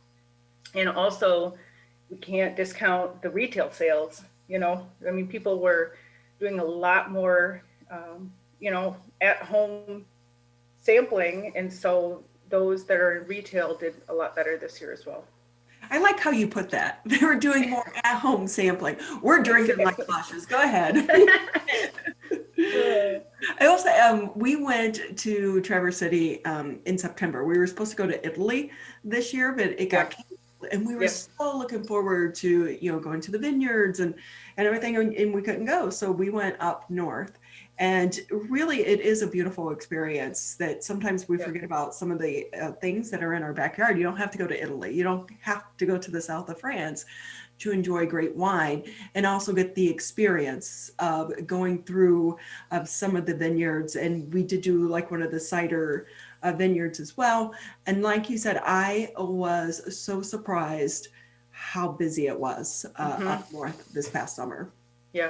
I spoke with some of the wineries up there, throughout the summer, and they said that not only guests like yourselves who were spending time there who had other vacations that were canceled. It's funny how many times I actually heard that, but also folks that either have second homes up north or people that just found ways to stay up north. A lot of people were working remotely, and so they were able to kind of live their lives wherever they wanted to. And yes, Northern Michigan was a very busy place this summer. Jenelle Jagmin with us here on the Megacast. She's the director for the Michigan Craft Beverage Council. With that, what do you see is the future of this industry for the state of Michigan? Growth, nothing but growth. We have, as I said, the agriculture here. We have a history of manufacturing success. People in Michigan are innovative, creative about business. We have excellent transportation to, markets around us here in the Great Lakes and, the entire state, the entire country. So, I don't see anything but growth for Michigan's craft beverage industry. So as you mentioned, we had beautiful weather this past year. But that's one thing about farming. You're reliant on Mother Nature as well. Mm-hmm. Yeah. Yep, absolutely. And that has presented challenges in the past. It will in the future. One of the things that our program does, the Michigan Craft Beverage Council, is we support research. And so a lot of times that research is figuring out how, how we can change our agronomic practices for hops or grapes or any of these other inputs in order to sort of mitigate those challenges in the future. So we're definitely, the industry is looking to the future and how we can always be present and persistent with our growth. So for some of these industries though, while we're drinking more at home, the restaurants, it has been a roller coaster ride. Up, down, up, down. Everyone's looking forward to the first again. What is the thoughts and the feelings for some of the people in your industry right now? From the businesses that I've spoken with, everybody is very encouraged by the idea of reopening their tasting rooms again. And I can't stress enough the amount of, attention to detail and seriousness they take safety protocols. They are very serious about the mask enforcement and cleaning. You mentioned this, the summer weather being awesome, but I don't know if you've seen any of the articles online or been doing some traveling for these businesses that have like the igloos or the, single family huts that they're entertaining guests throughout the winter, and they just are booked out with reservations for weeks and weeks. So even despite this cold weather, people are finding ways to enjoy these craft beverage businesses in a safe and responsible manner. So I don't know, I kind of feel like we're reimagining the way that we do experience, this sort of businesses in the future. But yes, definitely the businesses with tasting rooms are, most of them are ready to get back in business there. Yeah, I don't think the igloos are going to be going away at all. They've been so successful. Yeah, it's pretty cool. And it's just, more and more the guest is looking for an experience, and that definitely provides an invigorating and fun way to spend your time at a distillery or winery or brewery. I will say the one downfall with the igloos is, like you said, you have to make reservations. And so I've never been able to plan it to where it's actually snowing at a time I'm in the igloo, because I want to feel like I'm in a snow globe. Oh, maybe there's a business opportunity there. Fake snow machines or something. I don't know. So I know right now there's been such a huge push across the state, local. Has that helped some of these craft breweries? Yeah, I mean, I would think so. And not only just like supporting local, supporting your community, local business, but also when you travel to any of the, anywhere around Michigan, when you're supporting that community's local, you're experiencing the flavor of that area. So if we go down to Southwest Michigan and visit a winery or a cidery or brewery down there, like it has its own flavor. It has its own, distinct qualities that you're experiencing there. So yes, there's a drive to support local that includes the flavors that are grown in that local region, but also the tourism element of experiencing your neighbor's local. So I don't see that going away either. Have you seen anyone that was maybe into this industry and the craft beer or even the craft drinks as well? I did a tour for Detroit Distillery, and they have an interesting, fascinating story. And they started in the craft beer industry, and then it was getting so popular that they switched over to the craft, spirits. And so, but have you seen more and more people during the pandemic maybe want to try to take it from a hobby that was happening in their backyards or in their basements to trying to make it a business? That has to be happening because, as I said, the license numbers keep going up. And of course, we know that this time during the pandemic, we've all sort of honed our hobbies. We've had some time to work on them. So that's possible, but I also have seen a number of businesses that are sort of crossing over. So they maybe started out as a winery and now they're adding a still and picking up some distilling qualities or adding a brewing line, something like that. So I think that there is definitely an emergence of new faces in the field, whether that's from hobbyists or existing businesses. What do you think is going to be a positive that's come out of the pandemic for your industry? to kind of expand on what you said, that support for local. So all of those people that were out visiting the craft beverage businesses this summer because they wanted to try something new and they wanted to be able to get outside, our hope is that those people are now going to be coming back year after year after year. And so there are a lot of businesses that said that they made new relationships this year with customers, more new ones this year than ever before. And so we're just hoping for, one of the outcomes of this is just a wider customer base and being able to share our story about Michigan Craft Beverage with more and more people. As that market continues to grow, is it harder for some of these smaller companies to get their name out there in the midst of, this explosion of the craft beer industry? Possibly in the distribution end, but again, if you're looking at your community-based brewery, then it's pretty easy for them to make their connections locally to be able to get out the name and make a name for themselves. I know since you had mentioned that more people are drinking at home, one of the issues early on in the pandemic had to do with the shortage of aluminum. Mm-hmm. So some of the companies couldn't make the cans to be able to get it to people at home. Is that still an industry, or are there any other kinks in the distribution line because of the pandemic?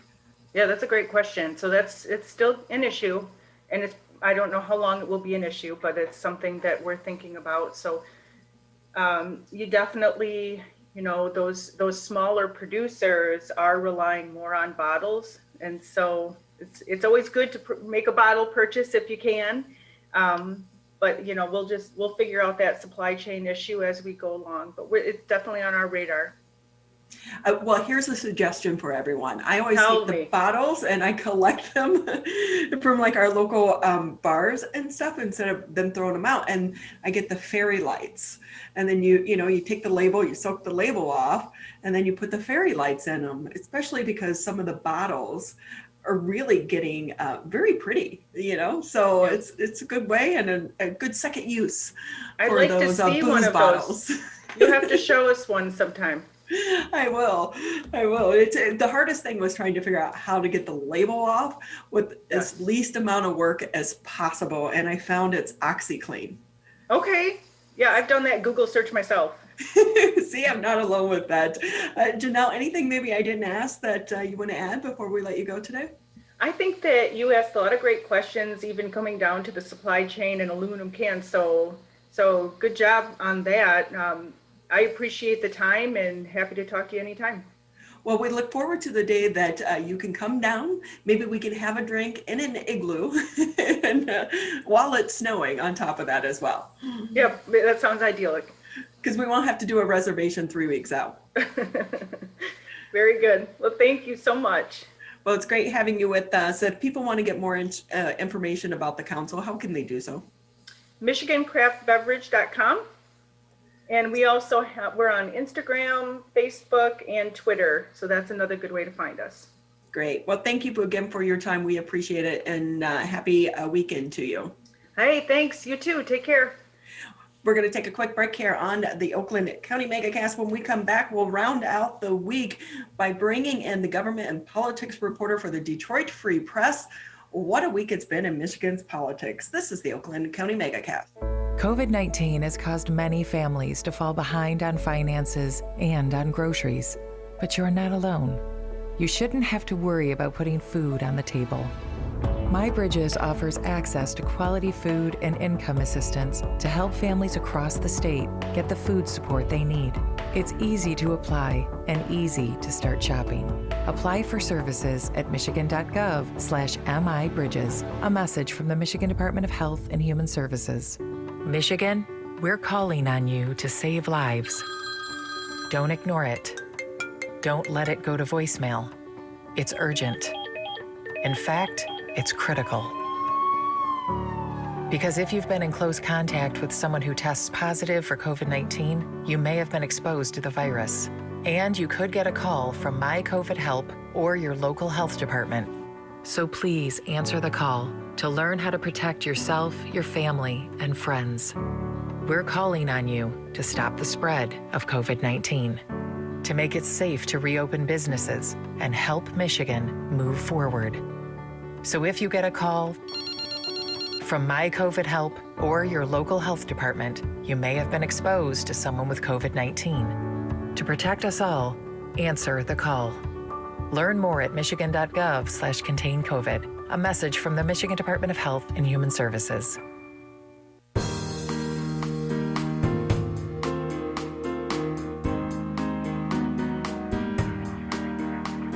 Thank you for taking time out of your Friday to tune in to the Oakland County Megacast. Again, you can always catch us on Civic Center TV, Birmingham area municipal access, channel 15 if you have Comcast, 99 on AT&T.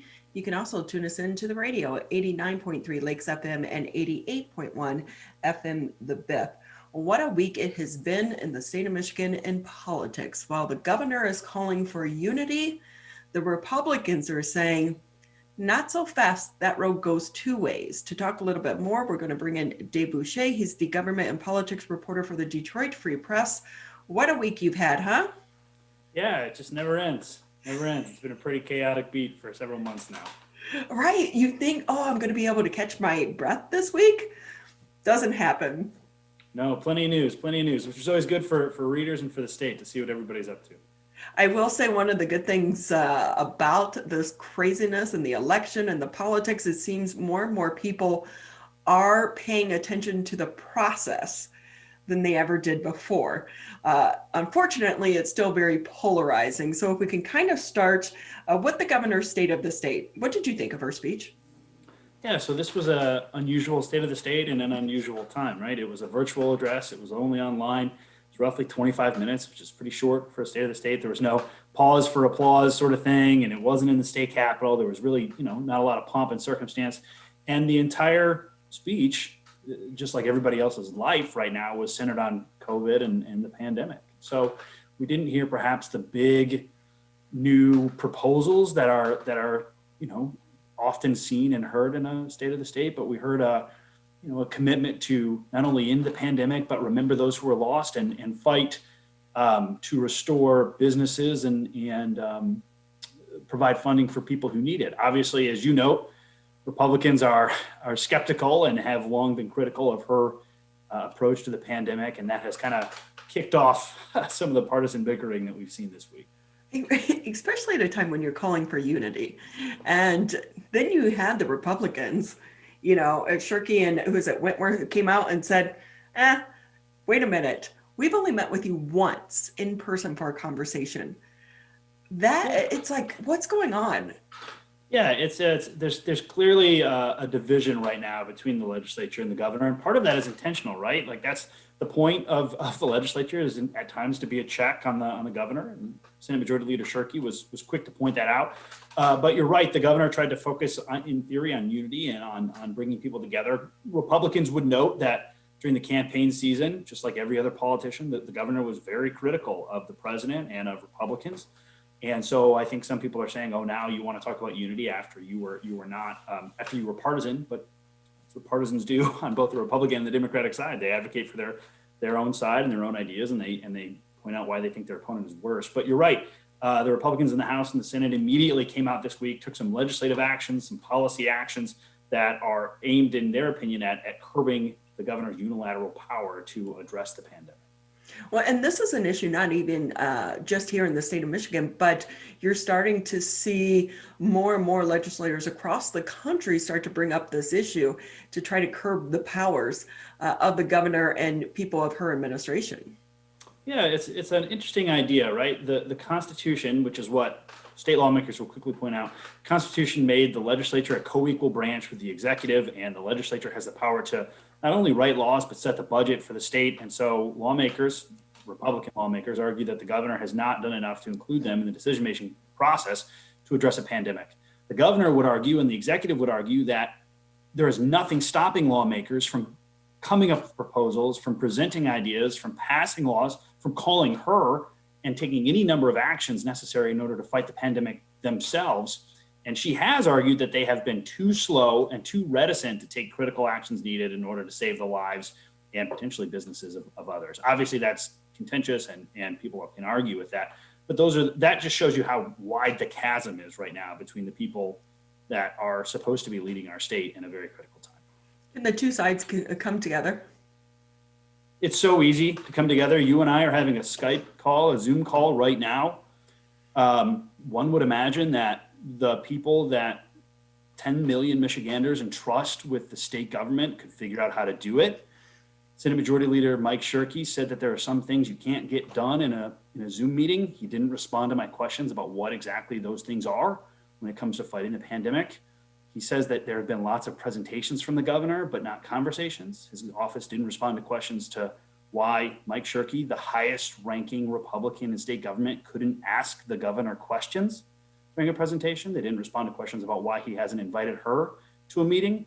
I mean, there's the fact that the state government and the leaders of the state government are fighting over whether or not they're having meetings as opposed to specific policy agendas or items related to the pandemic is probably concerning to small businesses who need help, to frontline workers who are desperate for more vaccines, and to everybody in the state who just wants to get an injection in their arm and try to return to a normal pace and speed of life. Yeah, and with all of that, with the last thing we need, the two sides being in a public bickering match about meetings and not being a part of the conversation and this, that, and the other. It's time for them to roll up their sleeves and get to work, because at the end of the day, they also work for us.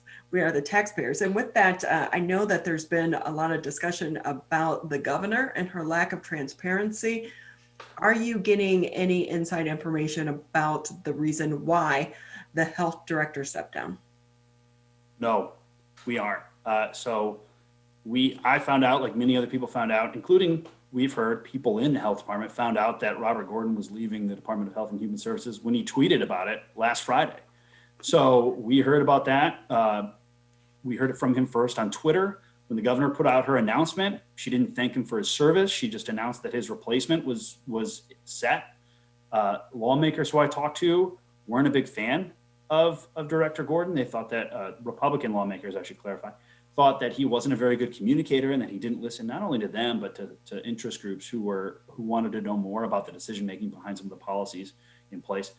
They do seem to appreciate the appointed director, Elizabeth Hertel. They say that they've had better conversations with her. One person pointed out to me that she's a Michigander and that Robert Gordon was not, which is apparently an issue or something that they thought was important. But no, we're not hearing any more from the health department or the governor's office about why Robert Gordon left. The governor repeatedly dodged questions about whether or not he was asked to resign or whether or not he wanted to resign. She's noted that it has been a grueling 2 years that he's been atop the health department. There's been a litany of issues. There were protesters who were protesting outside of his house in the fall, trying to advocate for him to roll back some of these health and safety restrictions. And he has been definitely the focal point of a lot of ire related to some of these health and safety orders. But no, we don't have a clear picture exactly why he decided to leave.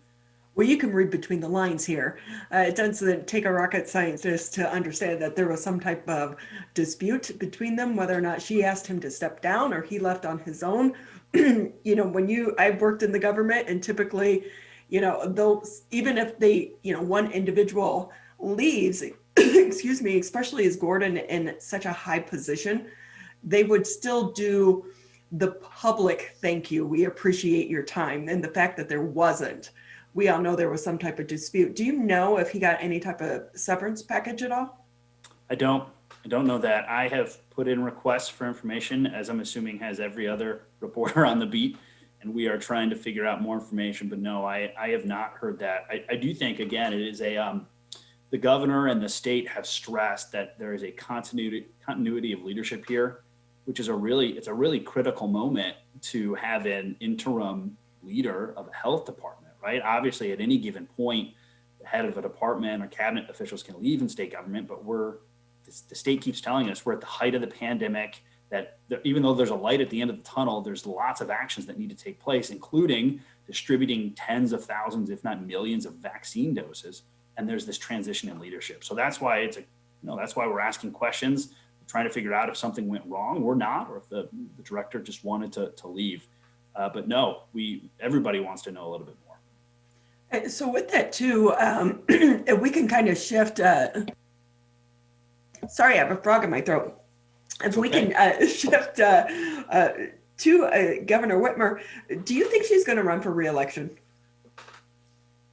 Yeah, I don't have any inside information on that, but there's no indication she wouldn't be running for re-election. Obviously, there's been just a ton of reporting that she had the opportunity to potentially join President Biden or either leading up to in the vice presidential role or in potentially other roles. She's a top role with the DNC, the Democratic campaign arm. That's on the side to what she's doing as the governor. That's typically a ceremonial role. It doesn't take a ton of time away from what you're doing. No, her national profile has raised substantially in the 2 years that she's been governor. She has obviously a better relationship with the Biden administration than with the Trump administration, which in theory puts her in a better spot to hear from the federal government and to get federal resources and to just not frankly be fighting with the president on a consistent basis.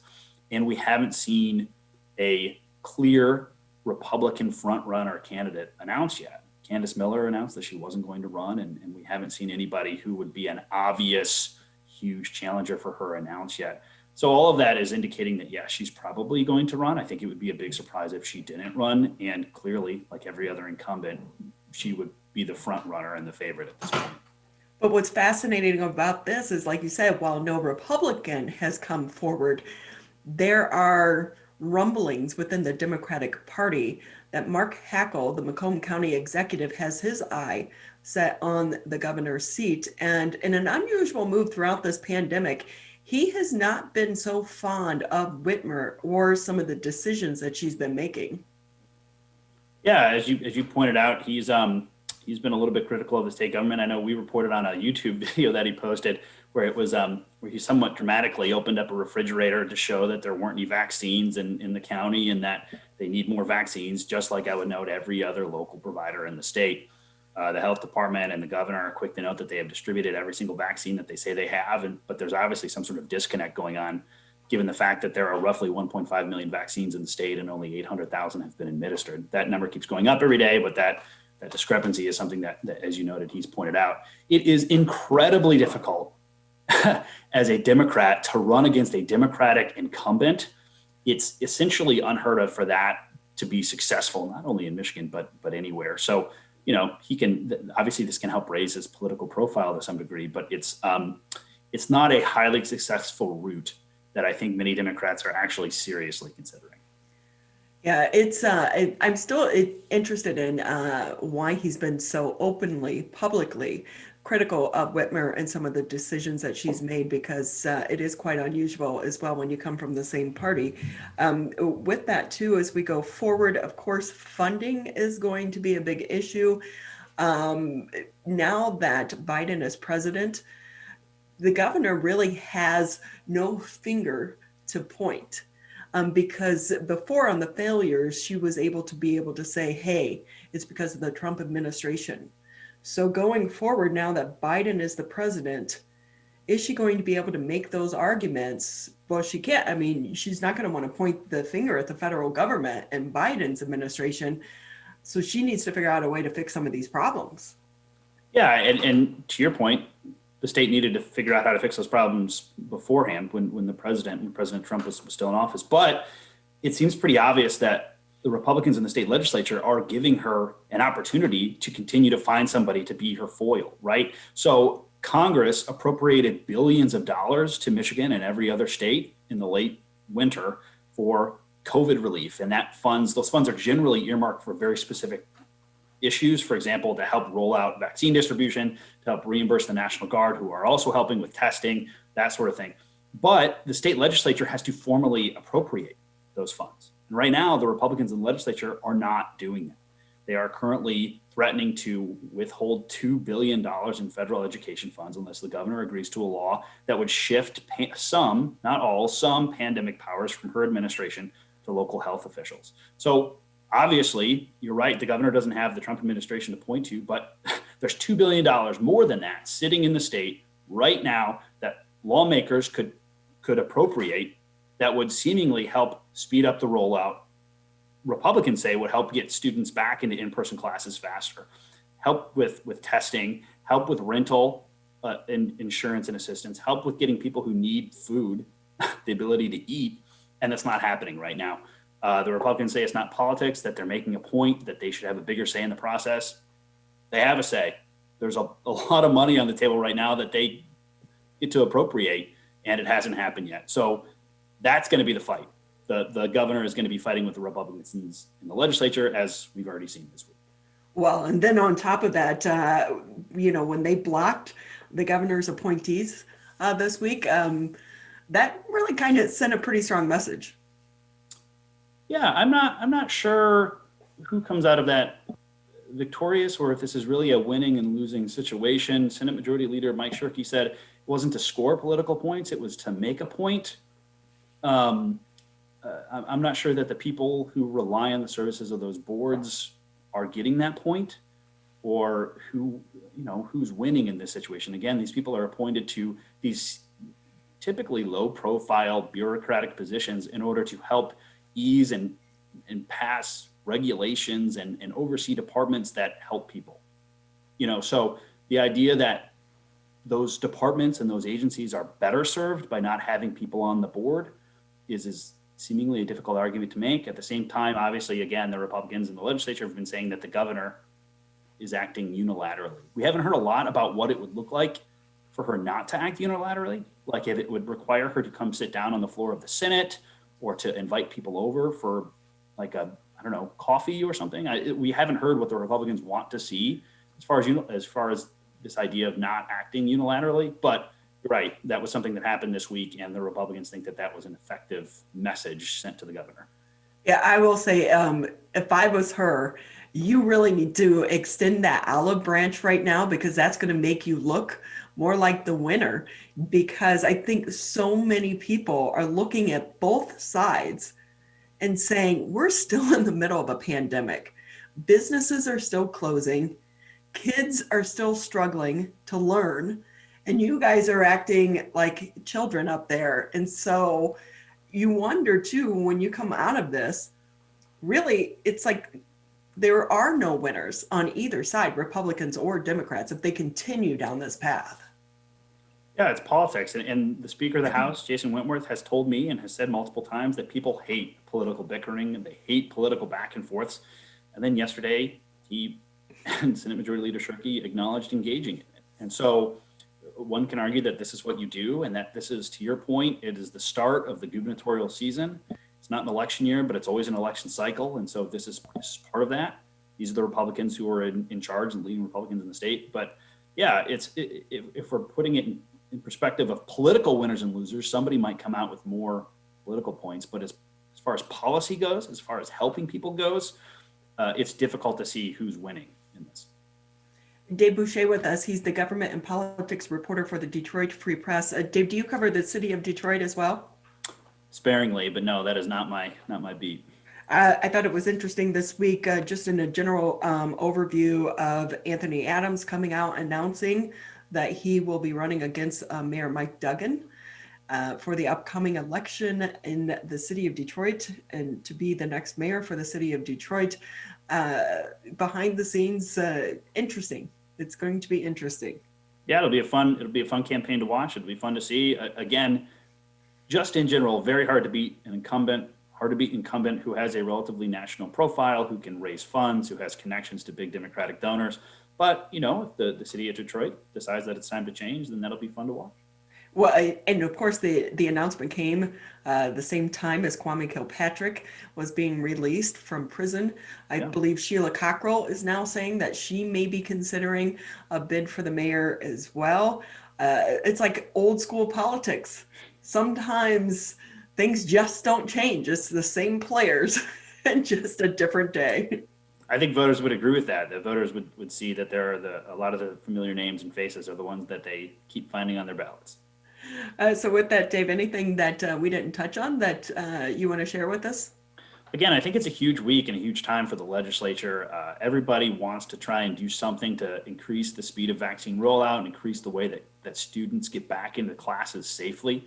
And we're going to see, I think, some legislative action next week that could potentially start moving some of that legislation to the governor. Whether or not they're able to find legislative compromise is really we're going to see some of that either next week or the week after, as kind of this fight escalates into how anybody cannot use these federal funds who are dedicated to Michigan and are just kind of sitting there while lawmakers and the governor agree exactly where to send them. So Dave, have you been on some of the press conferences on those Zoom calls, especially when the governor was talking about shutting down high school sports and talking about the metrics? Are we missing something there? Because it seems like she's not providing some of the science and the data, and that seems to be fueling the fight to try to get the kids playing sports again. Yeah, that's obviously something that people are very passionate about, chiefly the kids playing sports and their parents and some of the athletic directors. That was something that was going on in the Capitol yesterday with some resolutions.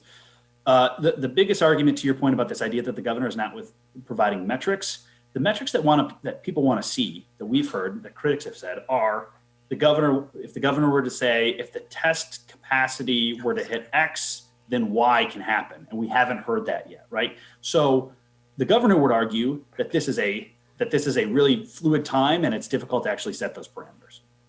Well, it's been great having you here with us. This has been the Friday edition of the Oakland County Megacast.